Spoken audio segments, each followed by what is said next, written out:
কাছাড় জেলার লক্ষ্মীপুর ইন্নাকান্দি ঘাটে আগুনে পুড়ে ছাই হল 4টি বসতবাড়ি। ঘটনাটি ঘটেছে মঙ্গলবার সকাল প্রায় 8:30 নাগাদ। জ্বলে পুড়ে ছাই হল ঘর, আসবাবপত্র সহ যাবতীয় গুরুত্বপূর্ণ নথিপত্র। ঘরের ভেতর থেকে ধোঁয়া বেরোচ্ছে, তাহা পথচারীদের নজরে পড়ে। পাড়াপড়শি ও পথচারীরা ঘরের ভেতরে প্রবেশ করার আগেই আগুনের লিলিয়ান শিখা 4টি বসতবাড়িকে ঘিরে ফেলে। খবর দেওয়া হয় লক্ষ্মীপুর থানায়। ঘটনার খবর পেয়ে লক্ষ্মীপুর থেকে দমকল বাহিনী সহ পুলিশ কর্মীরা ঘটনাস্থলে পৌঁছান। দমকল বাহিনীর চেষ্টায় আগুন নিয়ন্ত্রণে নিয়ে আসা হয়। এই 4টি বাড়ির ক্ষয়ক্ষতির পরিমাণ প্রায় 2 কোটি টাকা হবে বলে গৃহমালিকরা সংবাদ মাধ্যমকে জানান।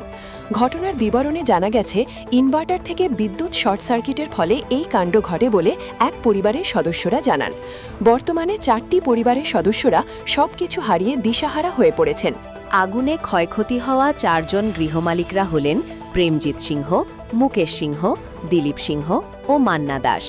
এই 4টি পরিবারকে সরকারিভাবে আর্থিক সাহায্য করতে স্থানীয় জনগণ লক্ষ্মীপুরের বিধায়ক তথা মন্ত্রী কৌশিক রায়ের কাছে দাবি তুলে ধরেন।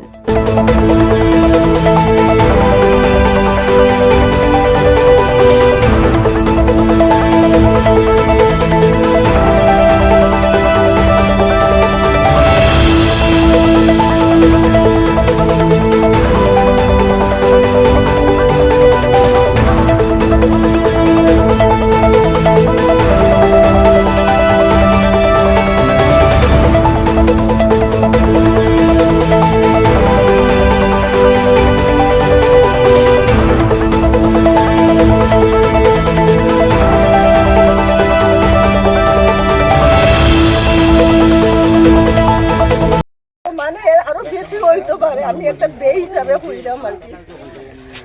তো পরিবার অতইও না, এই কারণে তারা ক্ষতিপূরণ মানে একটু মানে সরকার থেকে হেল্প করলে তো খুব ভালো হবে, এরকম আশা আছে। এবারে যেন মানে ঘটনা হয়েছে এটা যেন দুঃখর, আর এই কারণে মানে বর্তমানে একটু সাহায্য লাগে আপনার যে রেসপেক্টেড মানে এমএলএ কাজটাকে মানে যদি একটু সাহায্য পাইলে একটু মানে সান্ত্বনা যেন দিলে এনে মানে ভালো হইব আমরা আশা করি। সাহায্য মানে কয়েকদিনের সরকারে যেমন মানে যতক মানে দেই না কিছু মানে ততকে লাগি মানে এমএলএর কাছ থেকে একটু সাহায্য চাই।